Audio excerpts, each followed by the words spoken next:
Hi everyone, welcome back to Regenerated Radio Season 2. We finally are getting things started again. I'm really excited to be back and have a whole another great lineup of guests to come in and cover some topics that I'm really excited about because I think they cover a broad range from, theology in general to maybe more applied theology and practical stuff. And so that's sort of the direction that I want to go this season. I know last season it was really focused on, digital sort of ministry type stuff, and that wasn't really. I don't know. I think we might would want to move away from that a little bit more into sort of a broad applied theology kind of subject, and so that's what we're going to do this season. And so to that end, I've got a good list of guests ready to come on to the show, and I'm really excited about it. So to begin with, we have Timon Cline with us today. So let me flip over here. Timon, welcome to the show. I appreciate you being here this morning. Hey, thanks so much for having me. So we're going to talk about a few things. As you can see in the title over here, we're talking about politics in the pulpit. Now that may sound, I don't know, that when you hear that, you're going to have one of several different reactions, I imagine, but it may be a little bit different than what you're expecting this morning. So before we jump into the topic itself, though, let's talk a little bit about who you are. And actually, I'm going to pray to begin with, and then we'll jump Yeah, into that. So let me pray real quick.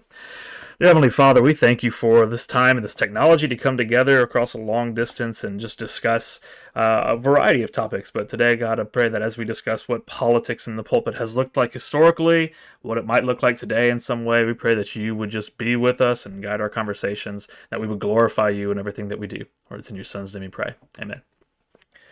yeah. All right, well, Timon, just tell me who you are. We know we were talking a second ago that you have some fans out there, at least people that are talking to me. But why would you have fans? Who are you? I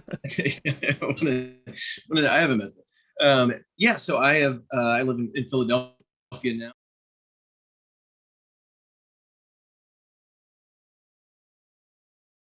Family still down there. Lived in did high school and college in Ohio, and then got married there as well. Moved out to New Jersey and in this kind of area about 5 years ago, I guess, 6 years ago, going on 6 years. To do grad school. So I did my law degree at Rutgers Law and concurrently did my master's of religion at Westminster in Philadelphia. And so I just finished both those degrees up last May, which is kind of a strange time to finish grad school, For sure. but got through it and was a great. I mean, it was kind of a crazy thing to do. Both were pretty heavy, credit hour programs, so it took 5 years, but glad in the end, glad I did it that way. A very intellectually stimulating time, lots of fun. I enjoyed 90% of it. I'm not sure that means I would recommend it, but it was great. So still living in this area and working and everything. So yeah, I'm married, no kids or pets yet, and Pets. it's pretty much it. So Cool. Well, okay. So I know that you do a lot of writing. That's primarily where I've seen most of your, I yeah, guess, content come out is in blogs or in online articles and journals. And yeah. so, can you give us an idea of like where we would find most of your writings and the kinds of things that you write about? Yeah, so I've written this several different, especially over the last year. Had a little more time to do some more writing, but I tried to do it throughout grad school. So I write most regularly at a website called Conciliar Post, which is I forget what our tagline is, but it's something to the effect of dialogues across Christian traditions, something like that. So we Right. got you have Lutherans, Catholics, Eastern Orthodox, Hmm. everybody kind of talking about super nerdy stuff, but lots of fun. So I've written there for a long time. I write regularly for Modern Reformation, which is obviously more in the Reformed camp.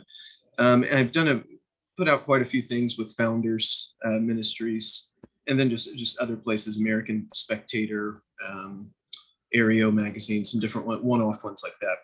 And then my blog is at Patheos. My blog name is The Cantankerous Calvinist. I Um, love it. and so blog there on religious stuff, and then I do have a Substack as well where I do. It's basically to hold all the things that wouldn't fit anywhere else when I'm riffing on critical theory and everything. Sure. Stuff that's not good enough to publish anywhere else, but I want to get it down. So those are based, and I'm pretty active on Twitter, I guess. That'd be my one social media place. But yeah, those I think that covers it. I've got some more academic stuff coming out that I've been working on, which we'll talk about in a bit. I can't. The one we'll talk about on election sermons, it's still in peer review process, so I won't say where it's going to be, but will be my first theological journal article. I've got a law review article coming out, and a couple other things as well that later this fall. In the through the Jonathan Edwards Center, an article in their miscellaneous companions on Edwards and natural law is coming out, which is more academic as well. So I've tried to, after I got out of grad school and wasn't forced to read things and write things all the time, I've had time to do some more substantial stuff. But yeah, most of it is online sites and that kind of thing. Sure. So if you didn't catch from that, Timon has written more than probably everyone watching this video combined. So that's cool. Yeah, there's a lot of really good stuff out there, and all the stuff that I've seen has just been excellent, and I've really gained a lot out of it. So appreciate your work. Well, cool. So before we jump into the meat of things, I have to ask. I always ask everybody, what are your hobbies outside of writing about politics, theology, critical race theory, everything else that you've been doing? Or maybe that is your hobby. This is the problem. Yeah, this is the problem. No, I mean, still feel like catching your breath after a bunch of grad school stuff. I mean, that I'm sure can understand. So a lot of it's just when you have time off, just purely downtime. I do try to go to the gym, stay active, that kind of thing. COVID's put a damper on a lot of extracurricular activities with playing basketball or whatever. So yeah, I don't have any big hobbies. My hobbies are reading stuff, and then I go write screeds about it on the internet. I don't know if that's kind of what I do with my time. My hobby is screeding. Yeah, I love it. Screeding, angry tweeting. I don't know. Nice, I love it.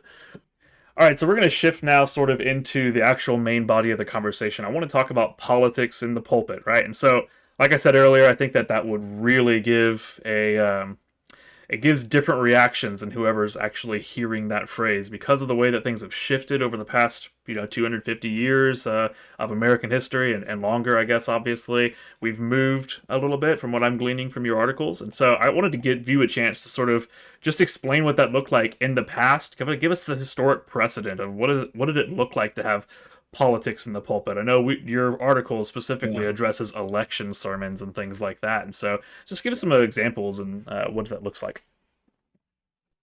Yeah, so the article and I've blogged some on this as well, and so the period I'm going back to is the 17th century. Colloquially we'd call it the Colonial Period. So prior to the founding of the United States. But specifically in the New England territory, the colonies of Massachusetts Bay, Connecticut, and Plymouth, New Haven, all of those. Because it is somewhat foreign to us, I think Perry Miller in an essay in his Aaron into the Wilderness essays from 50 years ago, probably, tells us that we have to to get back into this context, we have to shed the post 18th century assumptions about not just politics but also the state and the church and state. We have to kind of get behind those because those are subsequent developments to the period we're kind of looking at, which is early America and specifically the Puritan activity in early America, which, as most people probably know, is distinct from some of what's going on in colonies to the south of them. So somewhere, Dutch New York is very different. So you have to, kind of forget some of our own assumptions when you're looking at them. And once you do that, or they kind of lead you to do that anyway, when you get into their material, it is somewhat of a foreign place, right? It is going to be very strange to us. But in some ways, that is visiting foreign places. If you travel, you learn things, right? Because it's a different world, and you get to look at human activity differently and see other possibilities and other customs and ways of doing things, other beliefs. So that's what's, I think, at the root level is part of the utility of doing these kinds of exercises. And that's what I've tried to do with this article on election sermons. And election sermons, which are foreign to us, foreign practice by and large, refers to the sermons they would give annually on their election day, which is usually in May, of the governor, the assistant governor, and also the call it deputy governor, and then the assistants, which are really the people who occupy the legislature, which to this day in Massachusetts is still called the general court, right? So that's their legislature. And so it's the election of all their public officials. And so almost all of the election sermons take place after the election. They're delivered after the election has already happened. A few of them were delivered beforehand early on, but all of them are after the fact. But what they're doing is addressing, this is a huge event. The Puritans don't do holidays, right? So this is a huge event, a civic kind of holiday. So they because of the way their society is structured, where is talking about in the article, the sermon, it's kind of the golden age of the sermon in this period, at least in America, where everything in life, it's the central event of any other event, any other happening. A sermon is delivered at almost everything, funerals, executions, the artillery days where they elect the local militia, officers and these kinds of things. So you have sermons at almost everything, and including your weekly regular sermons. So at the election, you're going to have not only the newly elected public officials, but all the people as well, and all the ministers. Everyone comes, and so what you're doing is having a selected minister is a great honor, to do it, someone important, preach to the entire Commonwealth, right? The body politic and all of its states, we might say, all of its groups. So the people, the ministers, and the elected officials are all there. And the general idea is to, it's not what we would say now partisan grandstanding. Right. It's not a campaign speech. It's to annually call everyone back to their duties, their the purpose of their Commonwealth, reminding them of their covenantal relationship, those kinds of things. So it's just to keep everyone sort of on track, you might say, remind them of what they're doing. But the focus is certainly on the elected officials, to talk to them about what they're supposed to be doing and what God has called them to do, what the purpose of government is, how they should treat those underneath them, what the nature and extent of their authority is, those kind of things. So that's kind of the purpose of what they're doing. And they don't see this, to get kind of back to your question, of just without diving into all the election sermon content, they don't see any problem with this, of course. They think this is good to have. It'd be like us having, I think we still will have prayers on Inauguration Day, but what if we had a sermon on Inauguration Day for 2 hours? Right. No one would show up to that.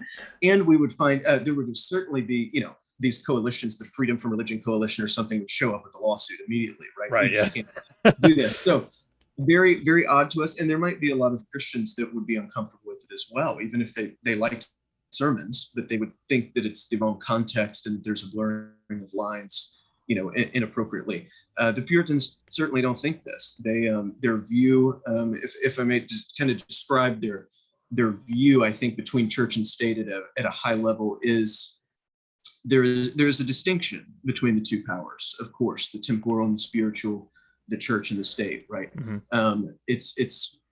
They certainly have it at that point, but even the idea of a state is a very new invention at that point. So if you read some very good works on a lot of the magisterial reformers, a century prior, I think Robert Watson is his name, wrote a really good one on Zwingli.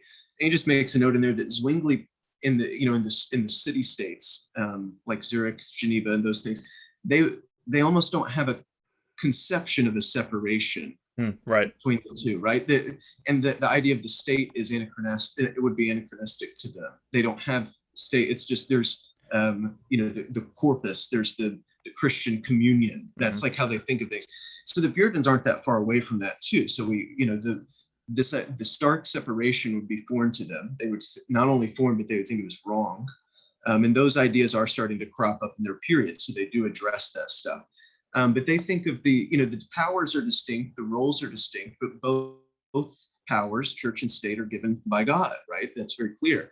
So if they come from the same author, even if they have different functions in a certain way, there must be some way in which they can be harmonized, right? That has to be the case, because otherwise God's given you two conflicting powers that you're commanded to obey. and that can't be the case, at least in theory, right? So we know Mhm. governments can go off the rails. So they Yes, we view do. them. Yes, we do. So we know that, but in theory, and they're trying to construct a Christian Commonwealth in New England. They get a blank slate. They get to do it the way they want, which is why they're such a good case study for what would reform people in the 17th century. At least this group. What would they do if you're out of Europe where you don't have to deal with pre-existing structures? And this is kind of what happens, right? Yeah. So they view them. I think the best way to say this is as of coordinate powers or coordinate states. The church and the state are coordinate. They're supposed to be somewhat harmonious. They're supposed to provide mutual aid for each other. They're supposed to support one another, but in different ways. And the main kind of thing they'll use to hold this together or phrase is the idea that they have different immediate ends, different Right. things they do, but their ultimate end is shared, which is the glory of God. Right. So then you work your way down into figuring out how do you do this without conflating the two, which they think has happened, especially under Rome. They also think that Rome, the papacy, diminished the proper role of the magistrate. So they do a lot of talking about how he should be given real power. He shouldn't be run over by the church, but also vice versa. That can't happen either. So they see them as working together for the Christian communion, for the Christian commonwealth, and both being necessary by God's design. And we even say in paradise, if we had never fallen, there would have been some kind of civil order, Mm. right? There would have been something like this. It's just we would have done it perfectly, Right. and would know exactly how it works together. So that's their basic view. I mean, this would be very foreign to modern people today. Church and state should somehow be harmonious. They're both legitimate powers, they're social and civic powers in the same way, but also both have a somewhat religious nature because they're both oriented to the glory of God and the good of the people. Right. So they do different things. So that's their basic view. So when you have an election sermon, the proclamation of the word of God over the powers that he's established, it seems very natural to them, whereas it would be very uncomfortable for us today for various historical reasons since then. Yeah. So, and it's funny. I think one of the things that really stuck out to me was, and you mentioned this or briefly in that you said that I think it's something like 15,000 hours that the average person would spend listening to Yeah. sermons at that time period, and so Yes. it's obviously Yeah. not a strange thing for them to see a sermon everywhere. And for us today, it's obviously very different. I mean, we do spend a lot of time. It's however many hours you go to church and listen to a sermon, plus the occasional, Yeah. like a wedding sermon. Occasionally, someone will preach at a funeral, Right. things like that as well. But it's not Right. nearly as ubiquitous as it was then. And I think that's a Yeah. really important thing to keep in mind because it's, if you have that framework already set up, then you would expect that all of those things are going to have a sermon at them and that all of those things speak into the way that God is working in these functions. And then I think Yeah. about Romans 13 and how we see the way that the government is supposed to function as the sword as part of God's kingdom, and so I don't know if we look into those things. I think I kind of think it's a good attitude. Yeah. It's the sort of the maybe it's the ideal, and would you argue? I guess maybe I should ask you. Would you argue that we sort of drifted away from what might be more of an ideal um, way of looking at sermons in the world, or something to that Yeah. Yeah. effect? No. I think certainly, and to get at what you were citing there, which is from Harry Stout, his book, The New England Soul. He gives in the beginning these, kind of crazy stats about the amount of sermons delivered and then of course printed. And so his point is that in the 17th century and really all the way up through the 18th century, the sermon in New England is the primary means of communication. And he wrote that book in the 80s. So he says that it's even unrivaled by the reach and impact of television today, right? So Yeah, that's it's just crazy. still has never been. I mean, I don't know what he's still around, but I don't know what he would say about social media. It might be too democratized, but to make a good analogy. But for television, he was saying that we watch less television than they listen to sermons. Yeah. And so yes, the 15,000 hours is the average stat for the average churchgoer. There were certainly more people in good communion with the church than just churchgoers. So you have people listening more potentially, even though it was pretty regulated. So you have, your 2 sermons on Sunday, you would have a weekday lecture, and then you're going to have all these occasional sermons, which is where the election sermons fall, that are just all your events. So you're going to listen to, something like 7,000 sermons in your life, 15,000 hours. And then the amount of, I think by the end of the 18th century, or right at the American Revolution, he has ridiculous stats about how many of them are in print and circulating, and says that they far outpace, the secular pamphlets that are going around. So the point being, if you want to understand the motives and, kind of thoughts about what's going on from the people, you look at sermons. Sermons were the thing influencing people the most. And there's some great Sensory Stout doctoral work on that, of basically no sermon, no American Revolution. They're the primary Wow. means by which people get all of their information. Yeah.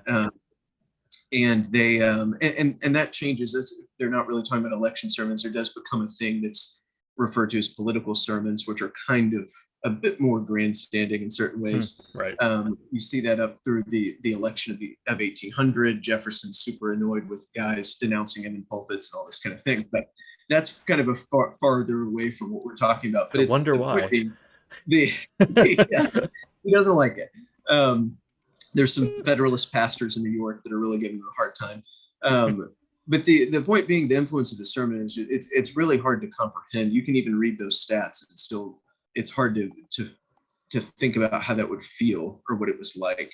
But it is amazing. So it's a centerpiece of society for them, at least in the Northeast, and which is not to say that sermons weren't being preached up and down the coast. And we, of course, know the Great Awakening, had tons of itinerant preachers running around. So it's just the way you communicate, especially in a society that still really valued oration, and people were classically trained. And so even when you're not preaching, they kind of sound like sermons. I mean, these addresses are given, all the time by people in public. That's just how you did things. And then print would be second. So if you print your orations, you're doubling, your impact. So it's a different society. Yeah. Different world of communication, but it's fascinating. And I think to answer your real question, I think we have drifted from, especially as Protestants, where we make the sermon theologically so central to our worship. And it's the means by which, God is present with us and speaking to us. The Second Helvetic Confession talks about when the Word of God's rightly preached, this God speaking himself. Right. And I don't know how many people really believe that. But it's true. And we do, of course, still have the sermon in all of our worship services and those things. I don't know if in every evangelical church you would still be able to rightly say it's central. I don't know. And then we certainly don't view it, even if I go to a church where our preaching is very good and is treated appropriately.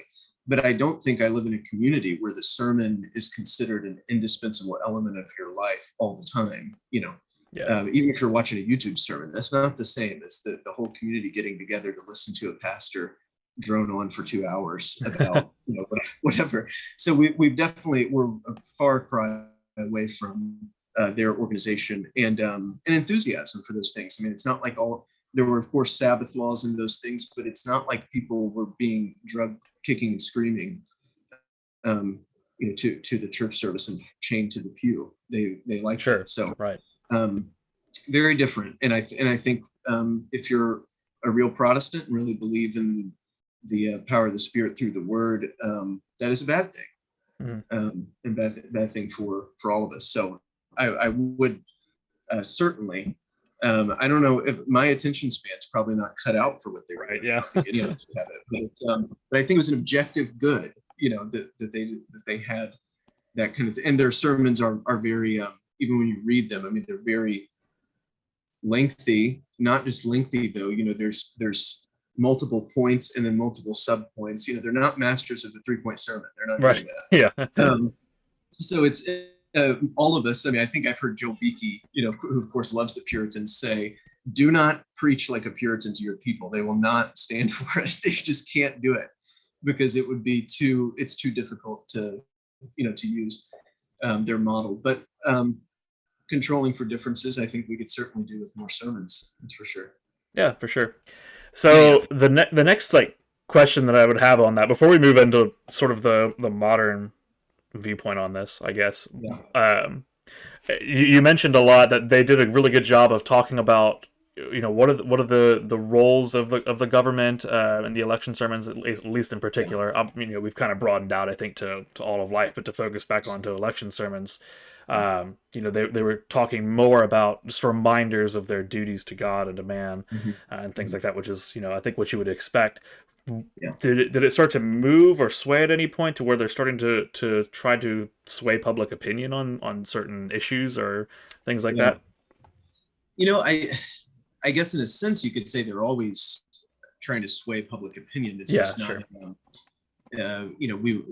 we would say, in a partisan way, they're doing this. It's about, again, it's significant that most of them are preached after the election's over. So all they're preaching, and you'll see this in the printed form, who it's addressed to the person who's elected then, or even in the case of after the Restoration in England, 1660, and they lose in 1684, lose their original charter under Charles II. So they lose for a while the ability to even elect their own governor. He's a home government appointee, right? And they still keep doing it. So it's not about any kind of campaign mechanism. They're just hoping that the Spirit will compel whoever's in leadership to rule justly and for the good of the people and to the glory of God. So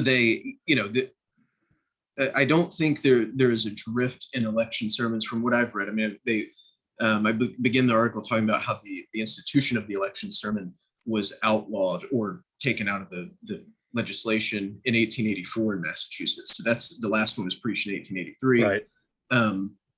And so all the way up through the 19th century, and those are being preached by Unitarian ministers and all kinds of other things. So my study is really only through about 1750, because then you get a lot of theological and political shifts I wasn't willing to deal with yet.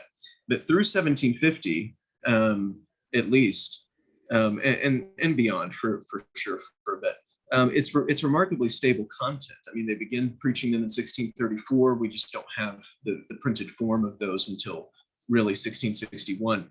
But it's remarkably stable content, as Harry Stout argues is true for all sermons at the time.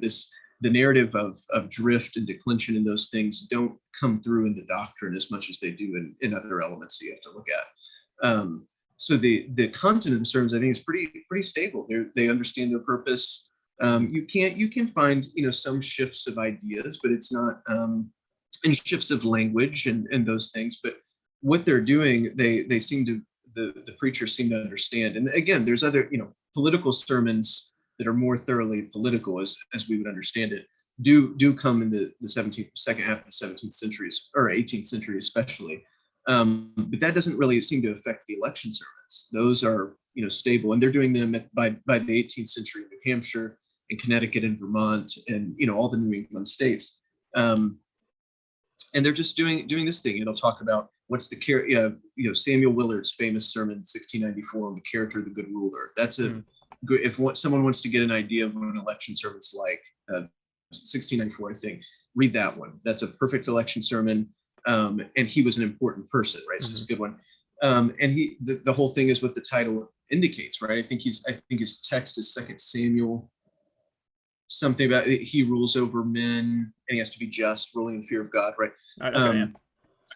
And that's his whole sermon, is talking about what does the good ruler look like? What's his character? He gets into other things too, but that is the focus. Other ones will do that as well, but break it down and kind of addressing everybody's roles of that both all magistrates are to rule for the common good, right? Not for personal gain. And the common good includes man's highest good. So really, they will say the chief duty of government is to promote true religion, which is obviously something people don't like today. Yeah, I think right, the yeah. magistrate's role is to preserve the church, and they This doesn't mean he can impose doctrine upon the church or show up at a synod and tell them what they should rule. The point is, though, that he is kind of the backs up the church. So when the church has XYZ moral standard, they're going to integrate that into their policy and law, so it's not contradictory. When they in the Congregationalist setting, because they find out this later that this doesn't work very well when you lose the government support. But when in their original model, the government is in charge of kind of finalizing church discipline if you excommunicate somebody, right? So you do that. And then it goes both ways too, though. I mean, even though there's a law that the clergy can never hold office, right? So they're keeping that distinction. Mm-hmm. The clergy are the ones called upon to formulate the laws of the colony when they need to be written down. So first John Cotton, and then Nathaniel Ward, the Massachusetts Body of Liberties, 1641, which you can still find online, and is a remarkable document, I think. And Nathaniel Ward had been trained as a lawyer as well, but he was a pastor. And so they asked the clerk, I think forget his first name, but Osgood, who wrote the 2-volume on colonies in the 17th century. It talks about how there was almost no question of policy that didn't have a religious element because of this way they think. And so it's almost like the clergy will operate in a way we'll talk about with presidential appointments, like by the advice and consent of the Senate.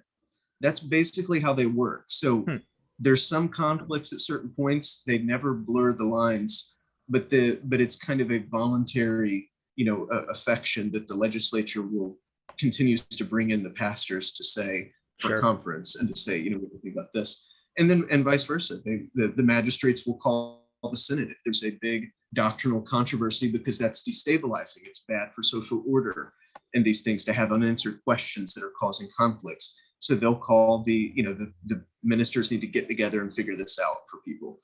So it's those kinds of things. I mean, they have a very close relationship without subverting each other's authority.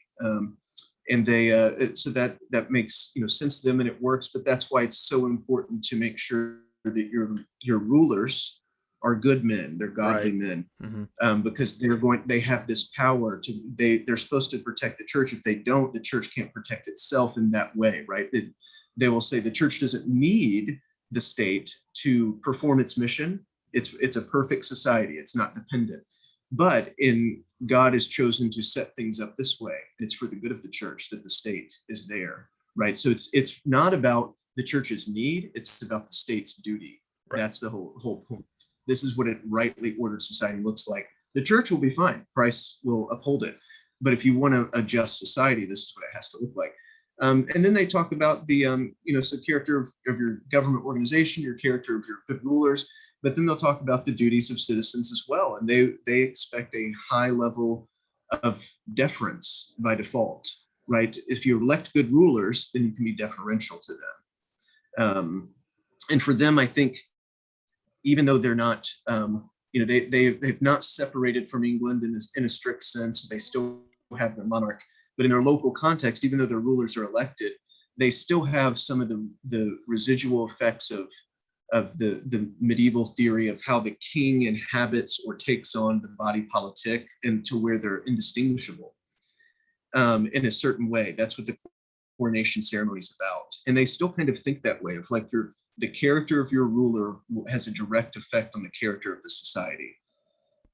And so that's why it's so important. And I think in a less direct way, we can see that even today, right? Right, yeah. That the character of our rulers seems to either coincide with or affect the character of the larger society and subordinate governments and those things. Right, sure. And actually, that's funny about that is it reminds me very specifically of articles that were written during this last election season, this presidential election season, talking about the characters of both the candidates. And they read, in my opinion, I've only read maybe 2 election sermons, and probably not even all the way through, but the articles that I'm specifically thinking of read like election sermons to some extent, or at least in some of the content of them, but at least talking about the character of the governing officials. It has some of the same language, I would say.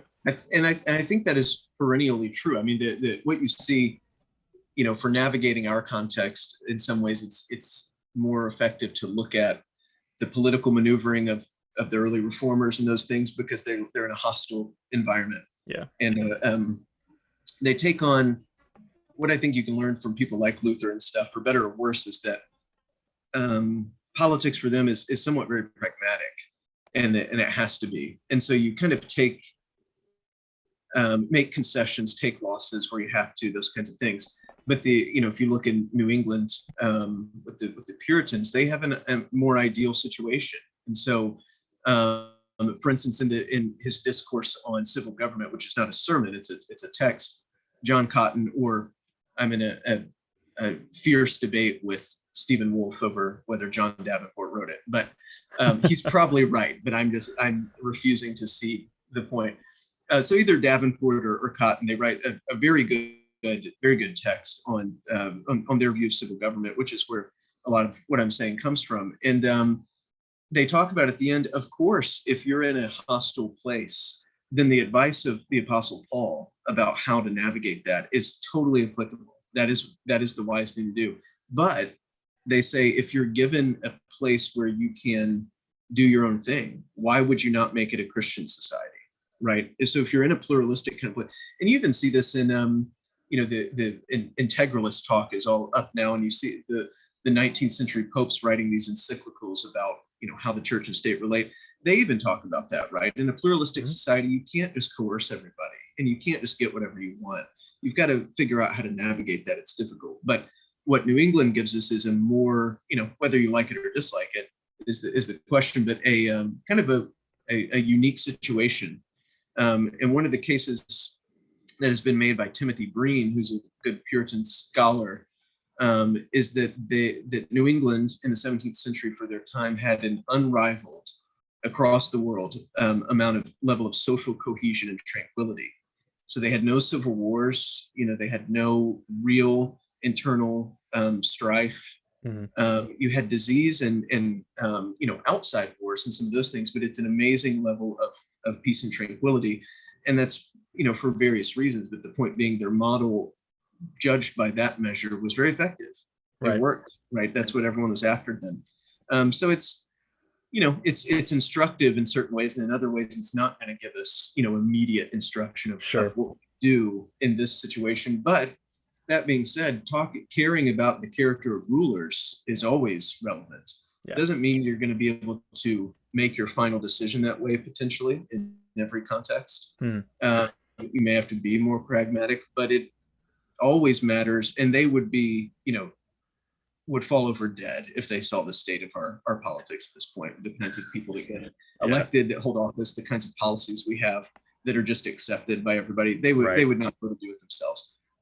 So yeah, they think this is of supreme importance, and I think they're right. I mean, even if we can't always enjoy, the options that they would have had at their disposal, because they had very capable people that were also, of course, the standard is that they are good standing members of the church. They have that ability. I mean, we don't really have that option. Yeah, in name we do, because we still have people who will put out there that, well, this person is a practicing Catholic, or is, a member of this Protestant church, or whatever it happens to be, and for all intents and purposes, it doesn't mean anything. It's just that it's a title that they've attached to themselves. And we just saw an amazing display about this, right? With Joe Biden and the Conference of U.S. Bishops doing the whole thing about the Eucharist with him, right? Yeah. And that seems to have really not gone anywhere. It's not the fact that they did it or didn't. It's the fact that it was the public response to it. Like, that was a totally out of bounds thing to do, as if the church has no jurisdiction over their sacraments, right? That's strange. Why would people think that was a wrong move? But it was like offensive. Mm-hmm. That just shows you how far away we are from this other context, is that you're not even allowed to say something like that. Yeah, well, I mean, what's the quote that everyone always throws out there? It's like, the only way our Constitution would work is with a moral, like, Christian society or something. I can't remember off the top of my head, but you know what I'm talking about? Yeah, it's suited only for immoral people, Yeah, so it's I would have to agree with that. And actually, what's funny here is that I was thinking that we would start the conversation talking about election sermons, and then how it's, like, evolved into people have changed the way that they've sort of viewed those things, and I think that's true to an extent. But the fact seems to be that those the election sermon and the ideal of how we should be able to treat speaking to the government as the church. That is something that probably should be maintained. But now the problem isn't that the church has shifted their stance on the way that, well, and somewhat, and maybe it somewhat is, but I think the general population, like the secular population, has now said, no, you can't. This church should have zero influence over this, rather than Yeah. saying having an appropriate influence over it.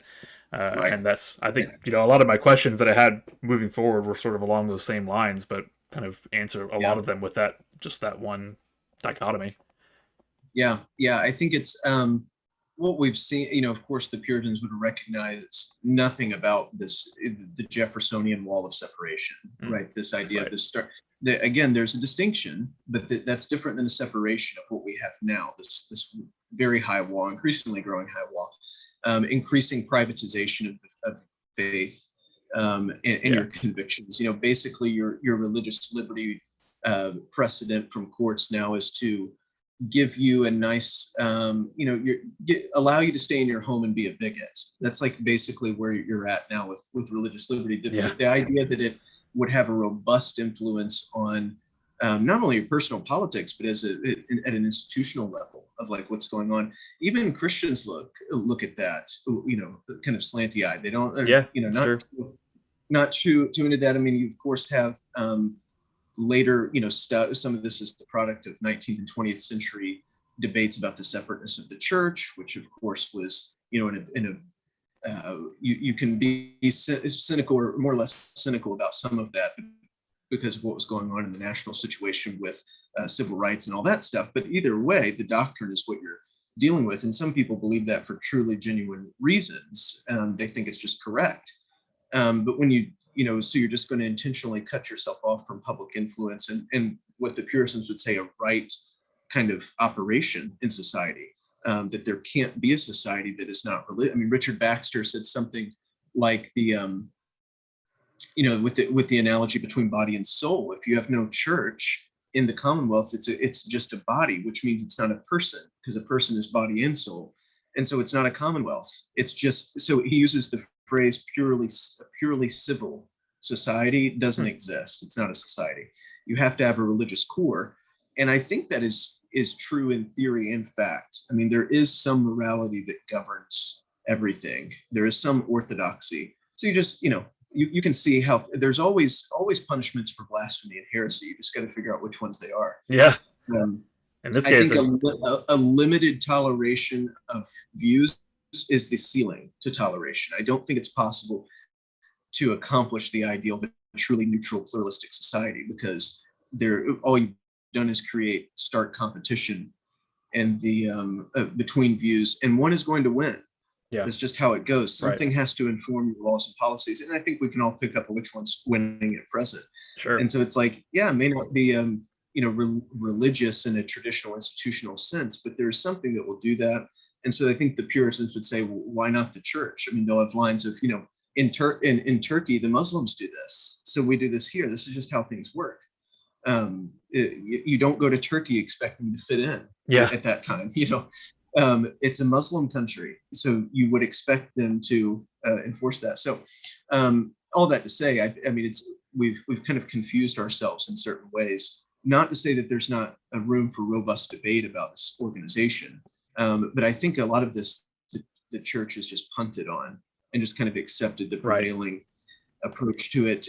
In some ways, to thinking that they would gain influence that way. And what we found out is actually you've pulled the rug out from under yourself. Yeah. And now religion may be more protected than ever in court precedent, but it has the least purchase in society. I mean, religious arguments are just cast aside as unreasonable. Yeah, that's true. Right. So there's virtues and vices to every setup, but I think we can easily see some of the in this Puritan model, some of the virtues that we lack, and look for ways to maybe inch towards recovering some of those, or at least amongst ourselves not being so timid about it. Yeah. And I Does that think, make sense? yeah, I think that that's a really good way of putting it. Actually, I'm gonna go back and have to write a quote out for me here because that was a really good way of putting it. But I also think it's interesting just to see that when we see the church has ceded that ground, right? What comes into something is going to come in to fill its place. In this case, it's Yeah. secular humanism and materialism, Yeah. and you know, I think back to the episode or just conversations or even just reading Carl Trueman's book, The Rise and Triumph of the Modern Self, Yeah. and how like that mentality has shifted from what at the time that we're talking about, you know, in colonial America and before, you know, it was we were talking about the religious man, and people understood and Yeah. had an inherent sense that they have a soul and that that is part of their being, being a human. And now that is that with that kind of mentality thrown out the window, the church is Yeah. left saying, I don't really have any grounds to now say that you should act in this way because Right. you know we've allowed that to sort of happen. So I yeah, it's a really Yeah. interesting way of putting it. It's evaporated from the public reason, right? The things we use to debate and make decisions with each other, we've just kind of cut off a certain Yeah. section of the of tools that are at your disposal objectively, but now subjectively in our public discourse or have no place really for most people. And I think even in the American founding, I mean, I think there's lots of the founding era is we can't reify it and we can't choose our favorite founders to make them the exemplar of what happened because it's a political consensus and and there's compromise and all of that. But what you basically see coming out of it is even with your First Amendment stuff, right, which are there's lots of debate there at the founding era of what it's going to look like, but the Establishment Clause, which is now, of course, waved around to keep, the Ten Commandments out of the courtroom or whatever, your public displays of these things Yeah. that are non-neutral or don't have a secular purpose and all these things. What you see originally in the Establishment Clause, and this is well established, no pun intended, in the scholarship, is that it's essentially like a non-aggression pact between the states, right? Because you have state establishments. You can go read all the colonial era of meaning up to the founding era, their post-founding, state constitutions, New Hampshire, Massachusetts, all these places, South Carolina, even, requiring for public office a belief in confession of the Trinity, the inerrancy of Scripture, the immortality of the soul, these basic Orthodox doctrines, right? Mm-hmm. Um, and of course, you have established churches in many of those states as well that go. Massachusetts is the last one, no shocker there, with the Puritan influence to de-establish in 1833.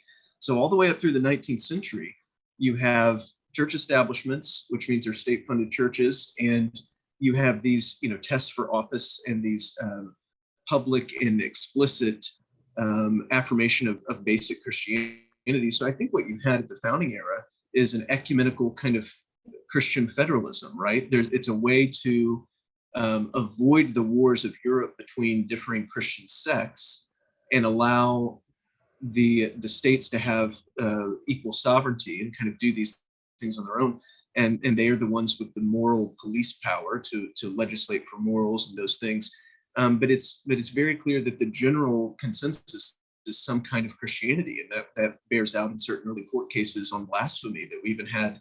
Blasphemy was punished in 1811 in New York, of all places, Huh. for blasphemy against Jesus Christ. So it's like in public, and they it's very there's something to be said about that. If like that experiment was almost not really tried, it kind of falls off the rails pretty quickly, I think, for various reasons. And of course, once you incorporate the Establishment Clause into the states later in the 20th century, that there's no way to change that. That's kind of the nail in the coffin. But it already disintegrated before that to some extent. But the point being, there was, I think when John Adams says, the Constitution's fit only for immoral people, Mm-hmm. he has a particular morality in mind. And in fact, it's Yeah. that morality that you need. You need basic Christian morality in order to justify something like religious liberty. You can't appeal to something like soul freedom, like early Baptists did, with some in conversation with people who don't believe in the soul. I mean, Mm-hmm. so Right. it assumes a certain Christian justification for things. And we can debate, the confines or extent of religious liberty. That's a different discussion. But even just some of these things that we now beat the church over the head with to keep them out of the public square Yeah. are like those are justified on the basis of the morality that the church protects and proclaims. So you're undercutting yourself, Right. and you're going to wind up with nothing left on either side of the equation. So I think a lot of reassessment is going on. I think of many of those things, which I welcome. I think that the conversation is going a good direction. And what I'm trying to do with some of this with the American Puritans is just revive some of their political thought for specifically Reformed people to broaden our horizons a bit, and realize that there's extra data there to pull from, not Yeah. just what now passes for two kingdoms theology, which I think might not definitively ready to say yet, but I think might be a misinterpretation of magisterial reformers.